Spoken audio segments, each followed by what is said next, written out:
Hi, everyone. It's a pleasure for us in a new episode of the Tennis Talk Coaches' Voices to have with us a great leader, a tennis personality. Is with us, Nico Pereira. Hi, Nico. My pleasure, Fer. Always a pleasure talking tennis with you and many other things. And thank you for the opportunity to talk to your wonderful people. And I congratulate you for the show. I know it's doing great and everybody loves joining in and having fun with you. Thank you, Nico. We are sure that people will enjoy your episode. Every episode is a bridge between the top personality, the top high person people like you, with people from all over the world, creating a bridge, bringing more awareness about what it takes to be a high performing person. Talking about Nico, everybody knows him, but anyway, we want to give you some concepts about him. He was a former top 100 player, reaching the 74 in singles and also 44 in doubles. He won 2 singles titles and 3 doubles titles. He was in an amazing time of his career, #1 in junior, by far, let's say. No, winning, he won 3 Grand Slam, and also he won the Orange Ball, which was another big achievement he did. And also he is a member of the ATP Alumni Committee, working always to bring improvement and new things to our sport. And actually, since several years, he is a tennis commentator in different sport networks, doing incredible work, analyzing players, matches, and how tennis can grow. Thank you, Nico, again, to be with us. And let me ask you the first question, which is more personal. In your words, who is Nico Pereira? That's a broad question, hard to answer, probably better answered by the people that are closer to me. But I would say I'm a dreamer. I come from a very small town in Uruguay, 100,000 people. My parents had to leave when I was 3. They went to Venezuela, which was the greatest country in the world at that time for a Spanish-speaking family. And my parents played a little tennis. And what I dreamt about was to use tennis as a vehicle to see the world, to meet people, to have the life that I wanted to have. Yet I had no idea what I wanted out of life back then. But it took a lot of effort and it took a lot of fight from my parents and from my sister and myself. And it took a lot of help. I had tons of help from the people at the club, from the people in my country in Venezuela, from people outside of Venezuela, in the United States, in Europe. So it was sort of a miracle that I managed to do that in various capacities, as you were saying, first as a dreamer, then as a player, then as a coach, at 23 years as a commentary person. And I get to live year-round surrounded by the people that I grew up with, that I've known and idolized since I was very young. And it's truly a privilege, and I feel honored to be considered a person that deserves to be here in your show. So I think that kind of sums it up. No, thank you. You are always helping tennis grow. You are helping people. You are always concerned, in our case, from the Latin American players and Latin American tennis. Let me ask you, Nico, how was that transformation? Going, you were a top player, then you became a coach, and then you became a tennis commentator in different networks. How was that personal transformation? Well, I never reached the top player tier that I wish I would have for various reasons, but I always felt very close to tennis, and I had to stop very young at 26. The commentary part came by chance. I was between Miami and Venezuela. I wanted to live in Venezuela, then it became impossible. So I was invited to work in a network that opened here in Miami. When that network folded, most of the people went back to ESPN, and they brought me back with them. So that ended up being a career Mm-hmm. on by itself. And in the meantime, I love helping. You know, I'm one of those guys that if somebody calls me, approaches me with an idea or with a need, and I have the knowledge, I am happy to share. I'm happy to give. It makes me a lot happier to give than to get. I found out, through life. So I've been very blessed, very fortunate. I've had great help. I've had a great family. So in whatever way I can help anybody, be it a coach, a player, a parent, an entrepreneur, I just love doing that. And since tennis is what I'm known for and what I've done for most of my life, I guess that's the path I have taken. So I'm very happy. I'm going to be turning 52 soon, and I think I've had a charmed life, and I plan to keep doing so. Yeah, definitely. You are a great person and also a great professional. How was that transformation in terms of how you face opportunities and difficulties? We know that you had some injuries being a tennis player, but anyway, when you are changing, the pathway, let's say to be a coach and then to be a commentator, how was that? Well, how many difficulties you faced to transform yourself? How was that challenge? I always felt pretty natural when talking to people, and in front of a camera. I think if you speak the truth and say your piece, you will probably land on your feet. But it takes a preparation. It takes, especially, I started in Portuguese. That was my first TV job. So Mm-hmm. it was a little bit more labor than if it would have been in Spanish, which is my first language. And now I'm doing it in English. So the diction and the way to speak in different languages and the way tennis culture works for different markets, I think it's something that I've had to work on. And I think I do a proper preparation, and I try to do my best. I learn from the best. I'm surrounded by the best. I have been for a very, very long time. So I think it just takes a self-improvement. Have people that you trust give you helpful tips and tell you honestly where you're lacking or where you can improve. So the same way I welcome people asking me, I am very free about asking for advice. I reach out to the people that I think will give me a hand, and most of the time it happens sort of like a pay it forward sort of model for me, in terms of changing from one job to the other and trying to help the people in the way that they need to. I learned that in tennis. You cannot use one same form or one same method for everybody. I believe in customization, and I believe different people need different things and have boundless supplies of some things, and that's the key element. Try to exploit where you are rich at, and try to improve where you're not so fortunate. Yeah, and which is related to my next question, no? Because you have a lot of expertise, not talking only about tennis, about how to communicate.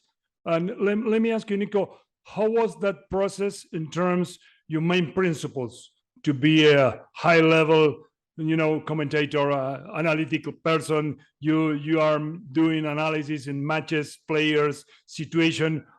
Let's say, do you have some key principles to follow? I think different situations require different things. If the match is good, you just need to get out of the way and let the people watch it and enjoy it. Try to stay away from the people's way, and try to make it fun. Not everybody is going to enjoy your style, or not everybody enjoys everybody else's style, but I feel that you have certain traits that you have to be true to. I believe that what I bring to the game is my insight, in terms of I love to see or to try to understand where the player's head is at any particular moment during the match. For many years, I was lucky enough to sit courtside from the round of 16 on in the 4 majors, well, except Wimbledon, that they don't allow courtside sitting. So I had 20 years of the golden era of tennis, starting with Serena the four big ones and Delpo and some magnificent personalities. I stopped doing courtside about 3 years ago, and I continue to work in a different capacity as an analyst for Tennis Channel.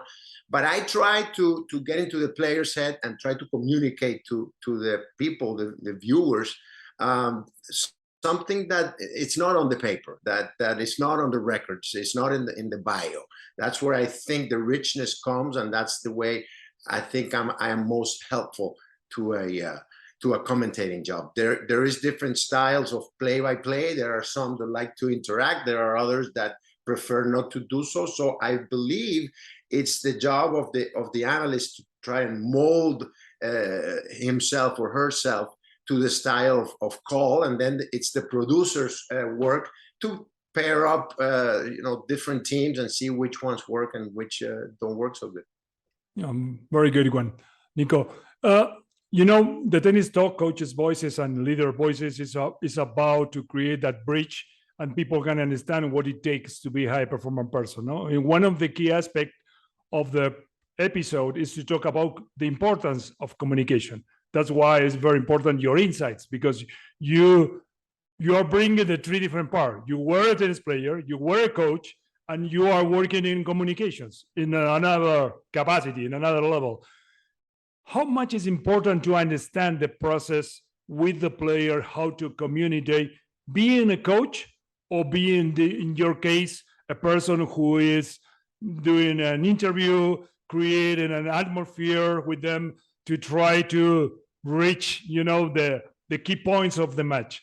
Well, that's not easy, and it's a great question. In terms of coaching, the two-way communication, depending on the character of the player, if it's a timid person or if it's an open person, how they take criticism, how they go about their business, it's very important. And I go back to the one-to-one communication and connection. So I would say that it depends on the individual that you were hired to work or you are trying to help. Mm-hmm. But it's amazing how much it can change, and it's fascinating how much a job can change different with working with different players. So I think the key is to be very perceptive, not to talk too much at the start, to try and analyze which way the player tends to go in certain moments, in certain situations. Now with analytics, it has become a whole lot easier. You get a lot more information, but on the same page, you have to be aware that the other players that compete against your player also know a lot more about you. So you have to try and constantly improve. So that's a big part. And in terms of media, it's tough because you have obviously the players that you click with and that you identify because they have a similar style of game to what you had, and you feel a connection. And there are others that not so much. But you have to be really careful, because as we know, and I know it personally, we tennis players don't take too kindly to criticism. So you have to try to be objective, to be fair to the viewer, not to be too hard on the player, but you have to say what you think. And then I think at the end, you get the respect that you give. And when you are interviewing a person, the hardest interview is, asking somebody questions right after they had a tough loss. That's just killer. When they tell you as a reporter or as an interviewer that you have to talk to somebody that lost, it's a tough one, and you have to be really careful and respectful of that, what that person is going through at that time. So it's tricky. It's tricky to navigate. It's a balance between art and science, no? But I love it. It's what we live for. And sometimes I'm out of answers, so I reach out.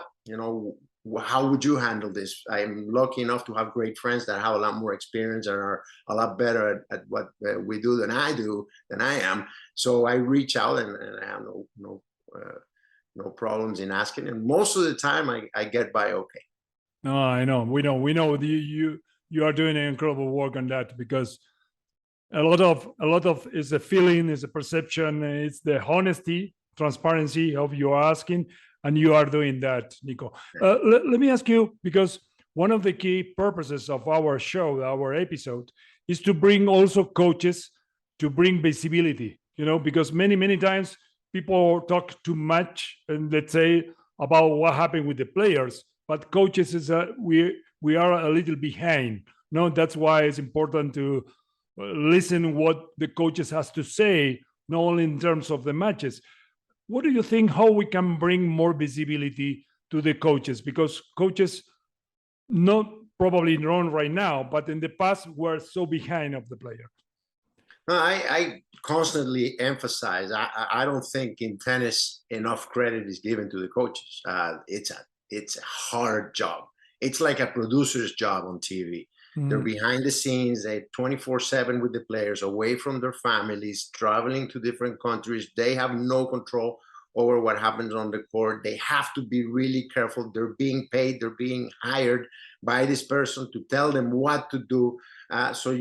We go back to the type of character the player you're dealing with has, and how true or how harsh or how honest you can be at a certain point. Some players don't like being talked to right before matches or right after matches. You have to have that communication, and that only goes with time, or sometimes players and coaches just click.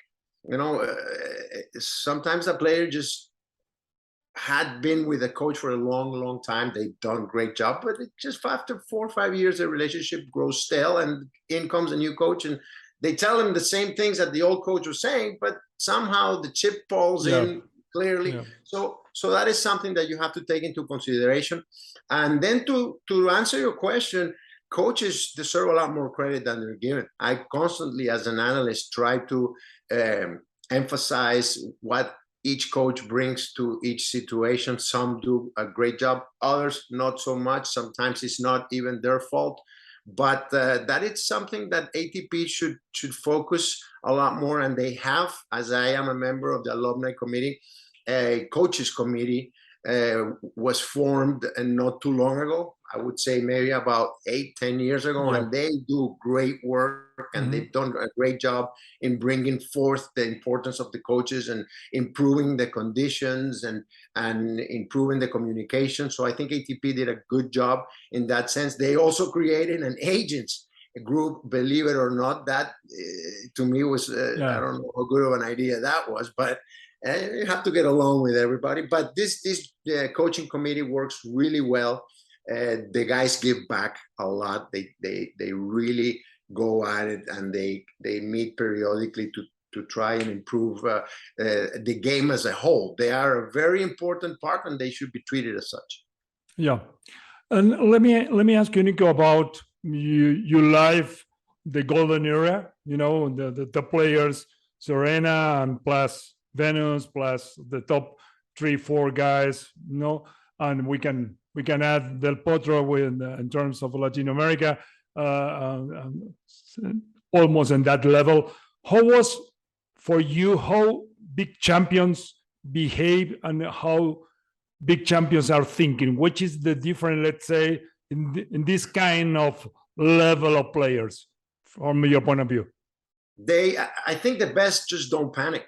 They have such a big trust in their abilities, and they have such a big trust that they're going to come through with their best stuff in the toughest moments, and they just don't panic, and they just never quit, and they keep trying to improve. Their love for the game goes beyond the first couple of levels. They have a deeper understanding of the situational tennis. They see the big picture, but they can also see the small picture. And here we are entering this era that they're tinkering with allowing coaching.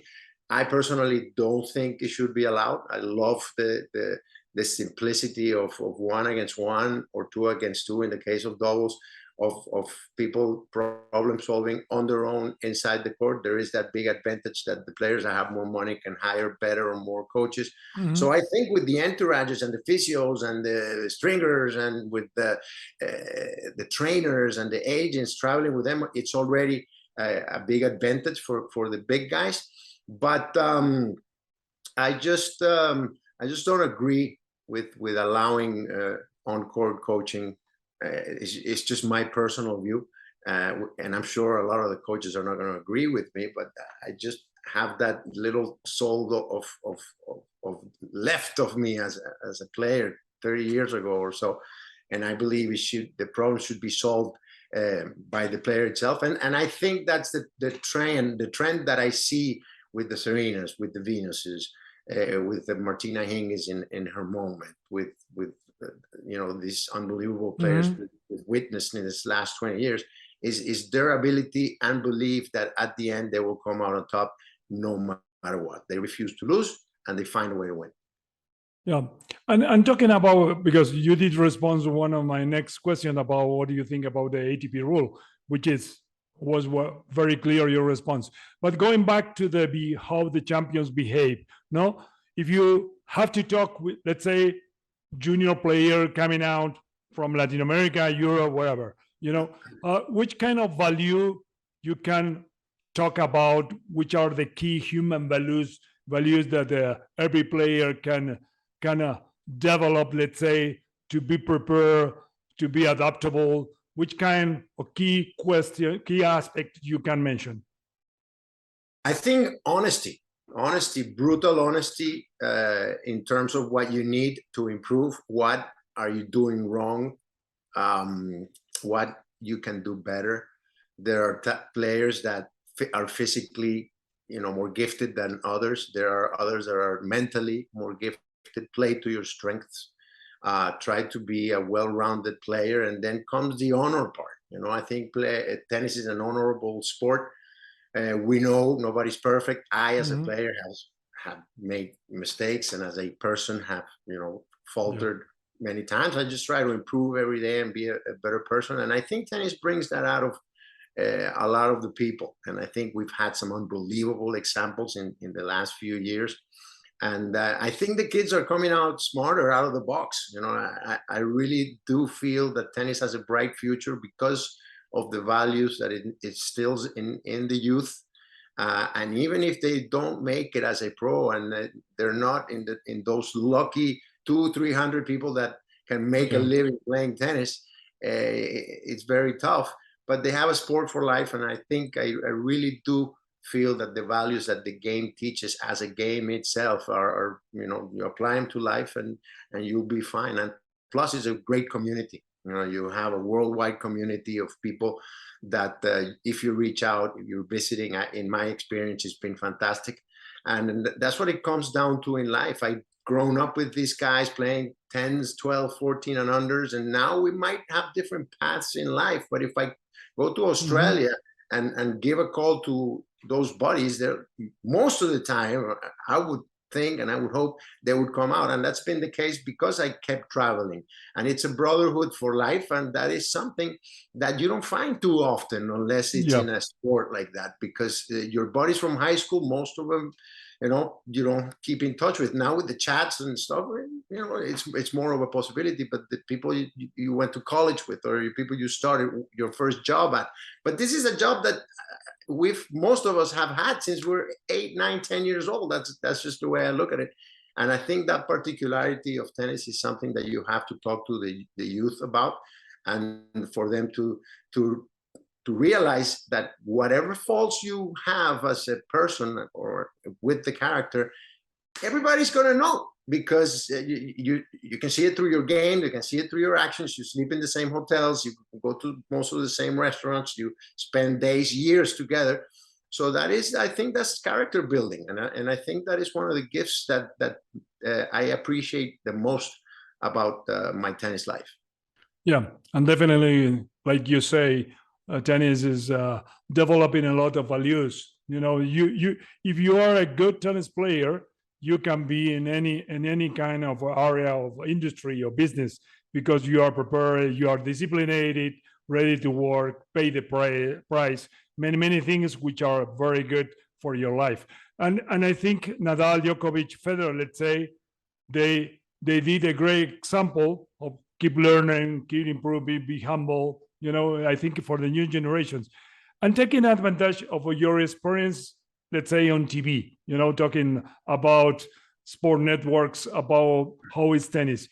What kind of recommendation? Let's say we have a lot of juniors around us right now, and you have to share how they have to be prepared to do an interview, to create more awareness about themselves, how to create a link to be prepared for the actual work, which is a lot of communication, a lot of pressure, to be in social network, to be ready for that. What kind of recommendation you can say to young players?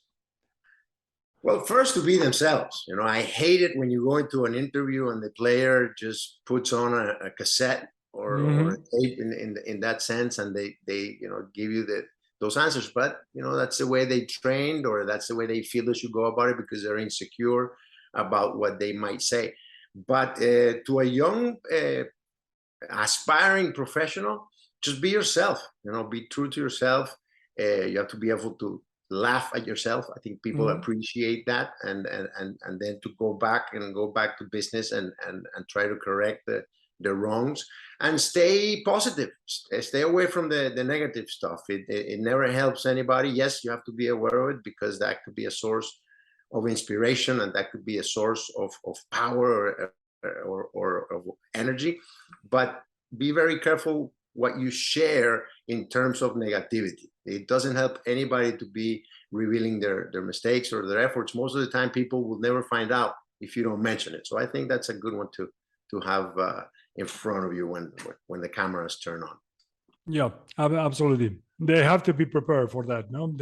Because right now we have a world which is expecting a lot for you, and there are a lot of exposure. I'm talking about exposure, social networks. Yeah. It's a big situation, let's say. It's an opportunity, but also it's an issue. Let's say for coaches and also for players, how to manage the social network pressure for good, and also when it's creating that pressure that is against you, no? Well, that's also very personal. Some players are very fun to follow, and they do it themselves. Other, you can tell that somebody else is doing it for them. It's very corporate. It's up to each person. I don't consider myself to be too good in social media. I just have fun with it, and don't do it too professionally, but let people into you, whatever you are feeling comfortable with, what type of a person you are. Nowadays, instead of a CV, somebody that wants to know about you goes into your social media, and they probably will find out a little more about you than your CV would say. So it's hard, because it depends on the markets.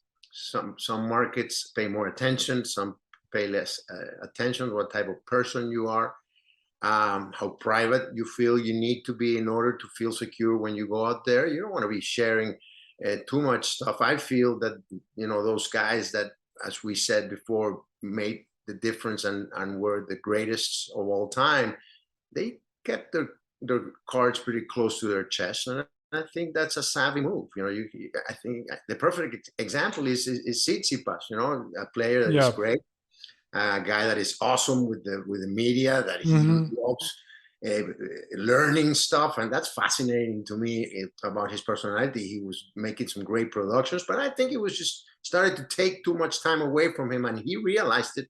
He backpedaled on it, and the results immediately started to come. So I think that's a good example of how far you should go and how far you think you should take it, depending on the moment of your life that you are. If you're going through a very tough time, it might be better if you are a little bit more guarded. If you have something you want to share, that it's a source of happiness, then maybe it's worth sharing with your fan base. But not everybody that follows you is your fan. There is a lot of bad people out there, as we know. Yeah, and what about the social network also? Because we have in our audience a lot of coaches from all over the world, parents, fans about tennis, talking about how, because many times you will find coaches in my age, almost 60 years, and belongs to another generation, how to manage like a coach the process, because we belong to another, let's say, communication technology, ways to create relationship, how you can manage when you have the new generations doing very natural, let's say, the social network, but use. But how to manage from your point of view for coaches? Well, the communities are very important. I, for one, believe that the alumni community, the coaches community, it's very underused. It should be used in a bigger and better way. How to do it? That it's up to debate. You know, some people have some beliefs and others have others. But I do believe it's important. I do believe we have to rely on each other, exchange as much information as possible. The best coaches are usually very open. You know, they might not reveal one or two things, but they're always very glad to be of help, and you can count on them because it's in their nature. They're coaches. They want to help the player, being paid or not. They have a vocation. That's why they're the best at what they do. So pick the best and go and reach out and try to make contact and learn from them. That, you know, same thing as you would do as a player, same thing that you would do I did as an analyst. Reach out to whoever you think has your same sort of toolkit and see how they went about it. Or in the case of people like us that were a little older, it wouldn't hurt to reach out to a young Gil Cervara, who is doing things magnificently and might see things in a simpler way, especially when it comes to information and all of this. I give my phone to my kids for them to help me at times that technology eats me up. So why not? The older coaches should think about communicating with the younger ones, and I think the game again will continue to benefit from that. Yeah, very, very good response, Nico. And how do you see actually, because we are having right now a change of generation, the new guys are coming, the old guys, let's say, even they are still here, they keep trying to be here forever, you know. How do you see the circuits, you know, the ATP, WTA circuits right now? What is your opinion? I think there is a deep pool of talent. Again, you have to dissect it. At the top, I believe there is room for a dominant player like we're starting to see with Swiatek in the ladies game, that she has almost double the amount of points with the void that Ash Barty left, and then you have 25, 26, 27 players in the US Open main draw that have won a major in the women's side. That's deep. It's amazing, yeah.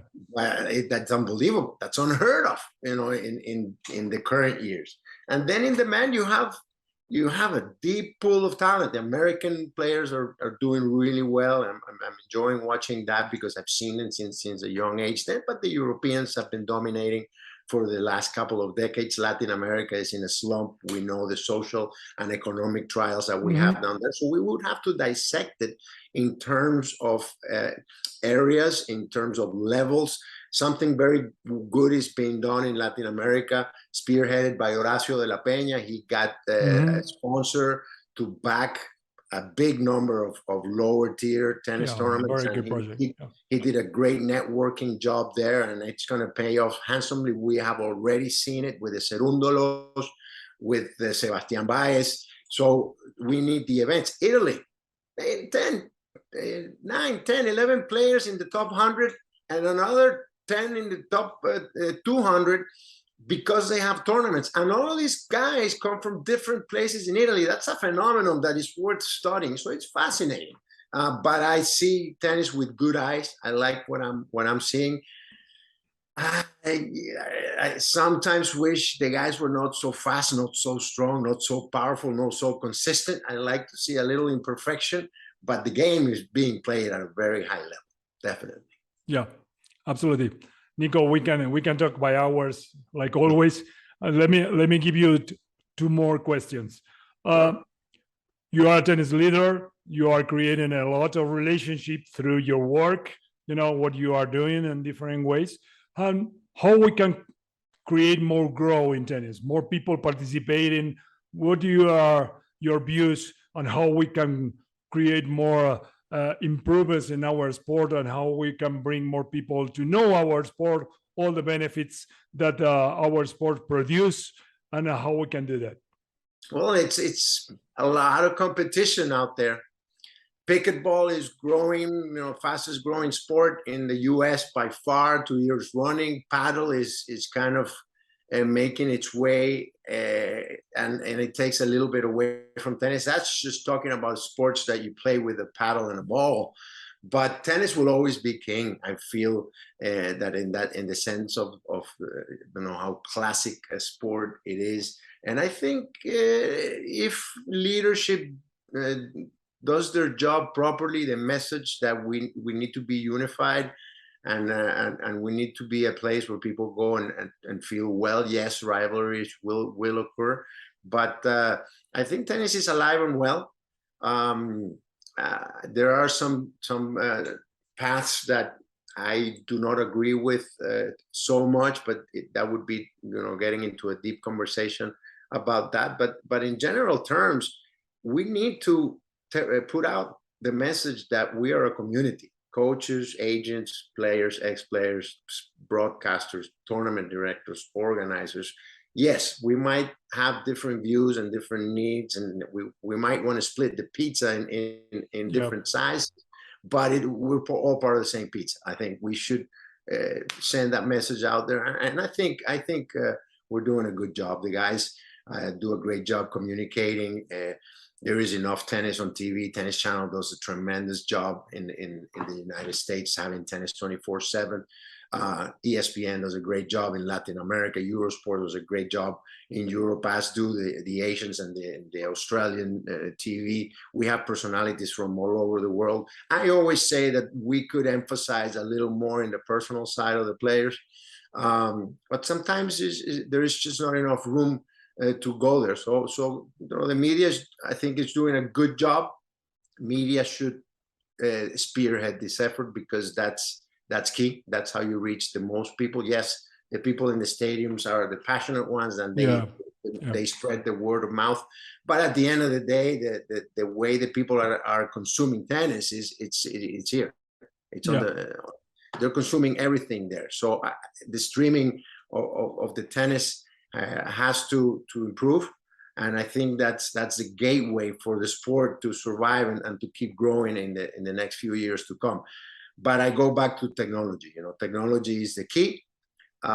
It's a tool that should be used to our benefit, and I think that's where we should focus our efforts. Yeah, absolutely. We need to focus to bring more innovation. But it's more important what you say, Nico. We need to work because we belong to the same ship, let's say, Right. We have to work together to create more awareness and grow. Last question, Nico. Are you enjoying your journey, your life in tennis? Yeah. It's not all roses. The last couple of years has been tough. The way the economy is going, you have to adapt. Sometimes it's not as easy to do at 50 than it was at 30. You have to not fall into the trap of looking too far ahead or drive forward looking at the rear view mirror. So that's that challenge for every day. But I enjoy it as a complement to my family life. That is what I'm passionate about these days. I'm being the best father, the best friend, the best husband, and the best son that I can be. And tennis is my vessel. Tennis is my vehicle. It's my identity. It's what my kids know that I do. It's the job that I get up every morning to do, and they see me doing it with passion. But definitely, tennis has given me a great path. So I'm turning it around here for you. I believe that tennis has been wonderful to me, and I can not in my lifetime give tennis back enough for what it has given me. So I am grateful, and I know the last day that I'm on this earth that I will be indebted to tennis, because most of the things that I have and the wonderful people that I've met and the great joys of my life have been through tennis, and I believe there are many more to come. So to answer your question plainly, hell yes, I love it. Absolutely. And we share a big love for tennis, which is our sport. It's our way to also to communicate and to bring who you are, no? To express yourself, Nico. Nico, thank you very much to be in our episode. But more than that, thank you very much for all the things that you are doing for tennis, helping many, not only in Latin American community, to bring more growth and more help to everyone, also to everybody in tennis. Thank you very much. It is my pleasure. Thank you, and I hope to see you again soon. Thank you, Nico. And thank you to Tennis One, GPTCA, and Segal Intitute, which are working together to create these episodes, because it's important to know more about coaches and tennis leaders like Nico. We want to create a big bridge to bring awareness and more growth to our sport. Thank you very much to be with us.